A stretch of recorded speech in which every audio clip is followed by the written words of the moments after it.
கர்த்தருமருமை இரட்சகருமாயிருக்கிற இயேசு கிறிஸ்துவின் விலையேறப்பெற்ற நாமத்தினாலே உங்கள் ஒவ்வொருவரையும் வாழ்த்துகிறேன், உங்கள் ஒவ்வொருவரையும் ஆசீர்வதிக்கின்றேன். இந்த கனமான சமயத்தில் இந்த 2 நாள் எழுப்புதல் கொடுகை கர்த்தர் அவருடைய திட்டத்தின்படி இதை நேர்த்தியாய் ஆயத்தப்படுத்தி நேர்த்தியாய் அவர் நடத்தி கொண்டிருக்கிறபடினால் நான் ஆண்டவரை துதிக்கிறேன். அல்லேலூயா. நம்மெல்லாம் கூடி வந்ததற்கு ஒரு நோக்கம் உண்டு. நோக்கம் இல்லாமல் ஆண்டவர் யாரையும் எங்கும் அழைத்து வருகிறதில்லை. அதிலும் அவருடைய பிள்ளைகளை எந்த இடத்திலும் ஆண்டவர் அவருடைய அனுமதியின்றி அவர் கொண்டு வருகிறதும் இல்லை. எல்லாவற்றிற்கும் ஒரு நோக்கம் உண்டு, ஒரு திட்டம் உண்டு. அதிலும் இது கடைசி காலம். அதனால் எப்படி இன்றைக்கு நாம் காலங்களை பிரயோஜனப்படுத்துகிறோமோ அதே போல கர்த்தரும் அவருக்கு பிரியமானவர்களை கொண்டு வந்து கிடைக்கிற சமயங்களை பிரயோஜனப்படுத்தி ஜனங்களை பரிசுத்தப்படுத்தவும் ஆசீர்வதிக்கவும் அவருடைய கிரியை இன்றைக்கு கடைசி காலத்தில் நடந்து கொண்டிருக்கிறது. அல்லேலூயா, அல்லேலூயா. ஏனென்றால் நாம் எல்லாம் துரிதமாய் செயல்படுகின்றவர்கள், மிக மிக வேகமாய் செயல்படுகின்றவர்கள். எவ்வளவுதான் ஸ்தோத்திரம் நாம் கிறிஸ்தவர்கள் என்று சொன்னாலும் ஞாயிற்றுக்கிழமை கர்த்தருடைய வருகை இருந்தால் நாம் எல்லாரும் பரலோகத்திற்கு போய்விடுவோம், அதில் மாற்றமில்லை. அல்லேலூயா, சத்தமா சொல்லுங்க அல்லேலூயா. ஒருவேளை திங்கட்கிழமை கிறிஸ்து வந்தால் ஞாயிற்றுக்கிழமை உள்ள கொஞ்சம் பரிசுத்தத்தை கொண்டு ஒருவேளை போராடலாம். அது செவ்வாய்க்கிழமையானால் செவ்வாய்க்கிழமை சில காரியம் நல்லதல்ல. ஒருவேளை ஆண்டவர் வரும்போது ஆண்டவரே செவ்வாய்க்கிழமை நான் பரலோகத்தில் வருகிறது நல்லதல்ல, ஐதீகம் அல்ல என்று சொல்லி ஒருவேளை பின்வாங்கி போனாலும் ஆச்சரியப்படுகிறதற்கு இல்லை. புதன்கிழமை என்று சொல்லும்போது அது கொஞ்சம் தாமதம். வியாழன் வெள்ளியில் இயேசு கிறிஸ்து வந்தால் கண்டிப்பாக அவர் ஒருவர் வந்துட்டு அவர் மீண்டும் என்ன செய்யணும், திரும்பி போகணும். ஏன்னா இன்னைக்கு அப்படிதான் இருக்கு காலங்கள். எழுப்புதல் கூடுகை என்றாலும் மக்களை சேகரிப்பது கடினம், உபவாச கூடுகை என்றாலும் மக்களை சேகரிப்பது கடினம். அப்படி இருக்கும்போது இங்கு ஒரு கூட்டத்தை ஆண்டவர் ஆயத்தப்படுத்தி இருக்கிறார். அதற்காக முதலாவது நான் கர்த்தரை துதிக்கிறேன். அல்லேலூயா. இந்த ஜனத்தை நாமெல்லாம் யாருக்காக வந்திருக்கிறோம்? நீங்கள்லாம் சொல்லுவீங்க, உங்களுக்கு வாழ்க்கையில் பிரச்சனை இருக்கா, போராட்டம் இருக்கா, கண்ணீர் இருக்கா, கவலை இருக்கா, எல்லாரும் நீங்கள் வாங்க, இந்த எழுப்புதல் கூட்டத்தின் வாயிலாய் கர்த்தர் உங்களோடு கூட இடைபடுவார் என்று சொல்லி அது ஒரு புறம் ஒரு நோக்கமாக இருக்கலாம். ஆனால் இன்னொரு நோக்கம், இங்கே நாம் கூடி வந்தது ஆண்டவருக்காக. அல்லேலூயா, அவரை மகிமைப்படுத்துவதற்காக. இந்த நாளிலும் இந்த கூடுகையிலே சோதரம் கர்த்தருடைய வார்த்தையை பகிர்ந்து கொள்வதற்கு தேவன் தெரிந்தெடுத்த அற்புதமான தெய்வ மனிதர் இரட்சணிய சேனையிலே சோதரம் ஒரு உன்னதமான பணிகளை அவர் எங்கிருந்தாலும் இந்த சுவிசேஷ பணியை அவர் தொடர்ந்து செய்து கொண்டிருக்கிறபடினால் நான் ஆண்டவரை துதிக்கிறேன். அதிலும் குறிப்பாக நாங்கள் பயிற்சி கல்லூரிக்கு செல்லும்போது எங்களுடைய மாகாண இளைஞர் செயலராக இருந்தவர்கள் இன்றைக்கு இந்த மாகாணத்தினுடைய ப்ரோக்ராம் செக்ரட்டரியாக இருக்கிறபடினாலே கர்த்தரை துதிக்கிறேன். முதலாவது நான் ஒரு கேடட்டாய் நான் அவருக்கு நான் என்னுடைய வந்தனத்தை நான் தெரிவித்துக் கொள்கிறேன். அவருடைய உற்சாகம் மற்றும் வார்த்தைகள், சில கருத்தரங்குகளிலே அவர் பேசுகின்ற விதங்கள் எல்லாம் இன்னும் இன்னும் இன்னும் இன்னும் எதையாயிலும் செய்ய வேண்டும் என்று தோன்றும். அந்த அளவிற்கு அவர்களும் சரி அம்மாவும் சரி அவர்கள் கொடுத்த பொறுப்புகளை கர்த்தருக்கு பயந்து செய்கின்றவர்கள். இது 2வது முறை நான் அவர்களுடைய எழுப்புதல் கூடுகையில் நான் பங்கெடுப்பது. ஏற்கனவே கடந்த ஆண்டு பள்ளியாடி படைஸ்தலத்திலே அவர்கள் ஆண்டுடைய வார்த்தை பகிர்ந்து கொள்ளும்படி வந்தார்கள். முதல் நான் அவர்களோடு கூட ஆராதனையிலே பங்கெடுத்தேன். எப்படி நீங்கள் ஆண்டுடைய வார்த்தையை கேட்பதற்கு வந்திருக்கிறீர்களோ அதே போல நானும் ஆண்டுடைய வார்த்தையை கேட்கும்படியாய் வந்திருக்கிறேன். மீண்டுமாய் இந்த தக்கலை டிவிஷன் சார்பாக நான் அவர்களை வாழ்த்துகிறேன், நான் அவர்களை வரவேற்றுக் கொள்ளுகிறேன். எங்களை அன்போடு ஏற்றுக்கொண்ட இப்படைசலத்தினுடைய உத்தியோகஸ்தர் கேப்டன் குருஸ் மோசஸ்க்காக, அனுப்பிரியாவுக்காக ஆண்டவரை துதிக்கிறேன். கர்த்தர் மீண்டும் எழுந்து நடக்க, கர்த்தருடைய வேதத்தை சுமக்க கர்த்தர் பலன் கொடுத்திருக்கிறார். அல்லேலூயா. இதற்கு காரணம் ஒன்று, கர்த்தர் இனி உங்கள் எல்லாருடைய ஜெபம். இந்த ஜெபத்தினால் ஆண்டவர் இவ்வளவு சீக்கிரமாக எழுந்து எந்த வாகனத்தினால் பிரச்சனை வந்ததோ மீண்டும் வாகனத்தை எடுத்து ஆண்டவருக்காய் ஓடுகின்ற அந்த தாளந்தையும் பலனையும் கர்த்தர் கொடுத்திருக்கிறார். அல்லேலூயா. அன்பு பிள்ளைகளை நாங்கள் வாழ்த்துகிறோம், ஆசீர்வதிக்கிறோம். எங்களுடைய மூத்த ஊழியர், எப்போதுமே நான் அவர்களை படைசல உத்தியோகஸ்தனாய் நான் பார்க்கிறதில்லை. நாங்கள் ஊழியத்திற்கு வரும்போது டிஒஎஸாக இருந்தவர்கள். அதனால மேஜர் விஜயனையாவுக்காக ஆண்டவரை துதிக்கிறேன், அம்மாவுக்காக ஆண்டவரை துதிக்கிறேன். கர்த்தர் அவர்களை ஆசீர்வதிக்கட்டும். சோதரம் எங்களுடைய படைசலத்தின் ஊழியக்காரர்கள் இங்கே இருக்கிறார்கள். உங்கள் படைசலத்தின் முன்னால் ஊழியம் செய்தார்கள். இப்பொழுது நாங்கள் டிவிஷனில் பணி செய்கிறபடினாலே எங்களுடைய படைசலத்தின் உத்தியோகஸ்தர்கள் இங்கே இருக்கிறார்கள். மேஜர் திலீப் ஐயாவுக்காக, மரியம்மாவுக்காக ஆண்டவரை துதிக்கிறேன். ஆண்டவருக்கு மகிமை உண்டாகட்டும். ஓய்வு பெற்ற சோதரன் எங்கள் அன்பு அம்மா இருக்கிறாங்க, மேஜர் ஆபரணம் அம்மாவுக்காக ஆண்டவரை துதிக்கிறேன்.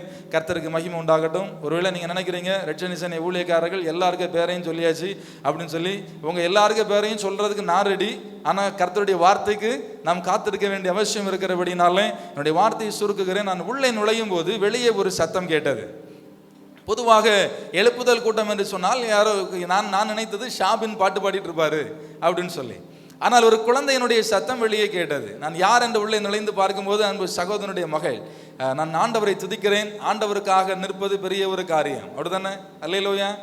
அன்பு மகளுக்காக கம்மன் ஷைன் என்று சொன்னாலே அன்பு மகளை நாம் பார்க்கலாம். அவளுடைய தாளந்துகள், அவருடைய திறமை, சோதரம் எப்போதுமே அதில் நிற்கக்கூடியவர்கள். அன்பு மகள் இசையை வாசிக்கின்ற அன்பு மகனுக்காக ஆண்டவரை துதிக்கிறேன். சோதரம் ரோகன், அது இந்த டிவிஷனுடைய சொத்து, அப்படிதானே? அல்லேலூயா. எங்கே கன்வென்ஷன் இருந்தாலும், எங்கே எழுப்புதல் கூட்டம் இருந்தாலும் ரோகனுடைய பங்கு, அதில் ஒரு பங்கு இருக்கும்.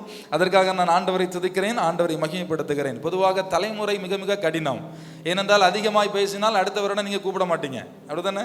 ஏன்னா நமக்கு பிரசங்கம் மிக மிக முக்கியம். ஒரு வசனத்தை மாத்திரம் உங்களுக்கு நினைவுபடுத்துகிறேன், கர்த்தருடைய வார்த்தைக்கு முன்பாக ஆயத்தப்படுத்தும்படியாய். நியாயாதிபதிகள் 2ஆம் அதிகாரம் 4வது வசனத்தை வாசிக்கலாம். நியாயாதிபதிகள் 2ஆம் அதிகாரம் 4வது வசனம்.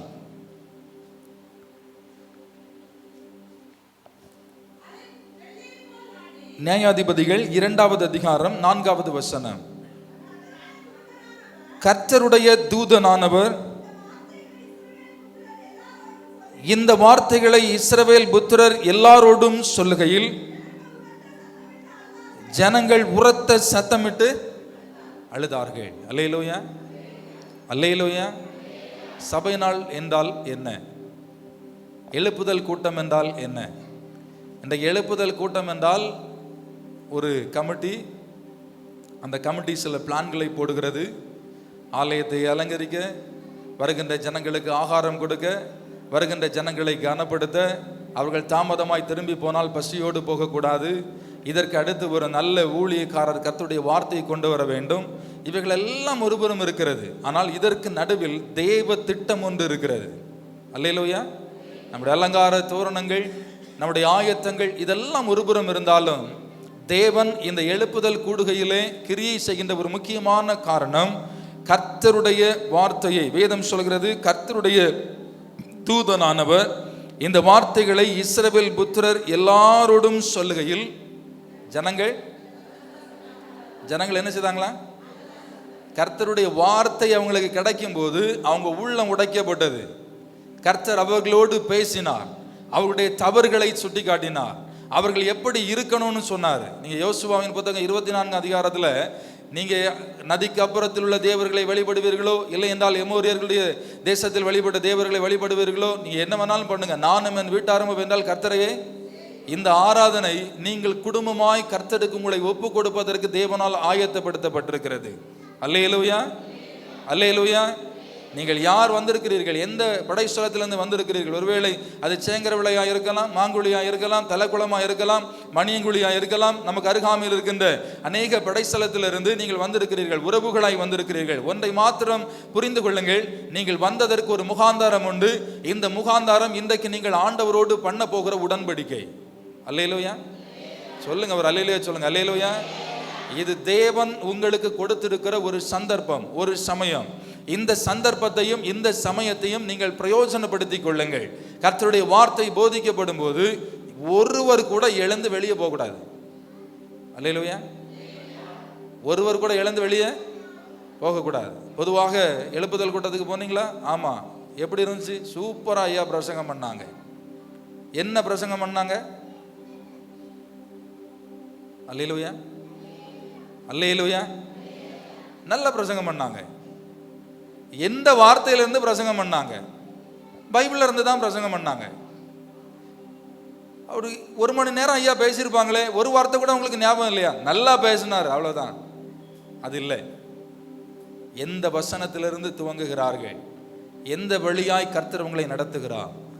இந்த நாட்கள் பொல்லாதவைகள், சத்தியம் அறிவிக்க கூடாத ராக்காலம் வந்து கொண்டிருக்கிறது. ஆகவே நீங்கள் பிரயோஜனப்படுத்திக் கொள்ளுங்கள். என்னுடைய வார்த்தையை நான் சுருக்குகிறேன்.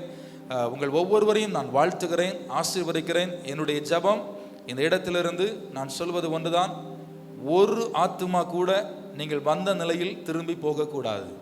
அல்லேலூயா. இயேசுவை தரிசித்த சாஸ்திரிகள் வேறு வழியாய் தங்கள் தேசத்திற்கு, அதே போல நீங்க எல்லாம் இன்றைக்கு ஒரு மாற்றத்தோடு திரும்பி போகணும். அல்லேலூயா. அந்த விதத்திலே நான் உங்களை வாழ்த்துகிறேன். ஒரு முறை கூட பாடலை பாடின, இசையை மீட்டுகிற அன்பு சகோதரர் ஷாபின், அதனுடைய பொறுப்புகள் எல்லாருக்கும் நான் வாழ்த்துகிறேன். படைசலத்தினுடைய லோக்கல் உத்தியோகஸ்தர்களுக்காக நான் ஆண்டவரை துதிக்கிறேன். இது போன்ற ஒரு காரியங்கள் அடிக்கடி என்ன செய்யுங்க, நடத்துங்க. ஆண்டவருக்கு ஸ்தோத்திரம். ஒருவேளை நீங்கள் அடுத்த கான்செப்ட் போகிறது என்னது, ஐயா நாங்கள் மாதத்துக்கு ஒன்று நடத்த தயார், எங்களுக்கு பொருளாதாரம் வேணுமே, அதெல்லாம் யோசிக்காதங்க. அல்லேலூயா. நம்ம பிள்ளைகளுக்கு திருமணம் நடத்துகிறதற்கு பணம் இல்லைன்னு யாராவது நினைக்கிறோமா? நம்ம வீட்டில் ஏதாவது தேவையில்லாத செலவுக்கு பணம் இல்லைன்னு நினைக்கிறோமா? இல்லை, எங்கிருந்தாவது வரும். ஆண்டவரை முன்னால் நிறுத்துங்க, அவர் வழிகளை திறந்து தருவார். அல்லேலூயா. விசுவாசத்தோடு காத்திருப்போம். கர்த்தர் நம் அனைவரையும் ஆசீர்வதிப்பாராக. ஆமென்.